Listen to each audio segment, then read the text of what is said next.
సామాజికవేత్త సంస్కరణవేత్త అయినటువంటి జ్యోతిబావు పూలే ఈ యొక్క జన్మదినాన్ని పురస్కరించుకొని కాంగ్రెస్ పార్టీ ఆయనని పూర్తిగా పూలమాల వేసి ఆయన్ని నివాళులు అర్పించడం జరిగింది.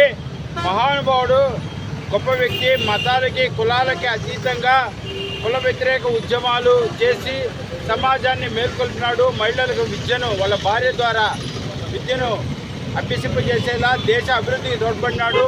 ఆయన అనేక నవలలు పుస్తకాల ద్వారా గులాంగిరి కావచ్చుగా, అలాగే సోషల్ ప్యూరిటీ అనే ఈ యొక్క సామాజికమైనటువంటి అనేకమైన అంశాలను 18వ శతాబ్దంలోనే తీసుకువచ్చి సమాజంలో మహారాష్ట్ర ప్రాంతంలోనే కాకుండా దేశ అభివృద్ధి పాటుపడినాడు.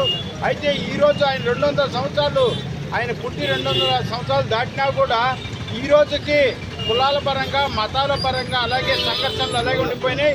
అలాగే సమాజంలో వివక్ష ఉండిపోయింది. ఈరోజు మహిళల్లో ఎంత వెనుకబాటుతనం ఉంది. ఈరోజు రాజకీయ పార్టీలు ఈరోజు ఏదో చేసామంటే చేసామన్నట్టు ఉన్నాయి తప్ప ప్రజలకు నిజమైన మేలు చేసే పరిస్థితి లేదు. అయితే కాంగ్రెస్ పార్టీ ఎప్పటి నుంచో మహిళలకు 33% రిజర్వేషన్ కల్పించాలని చట్టసభలను పోరాడుతుంది.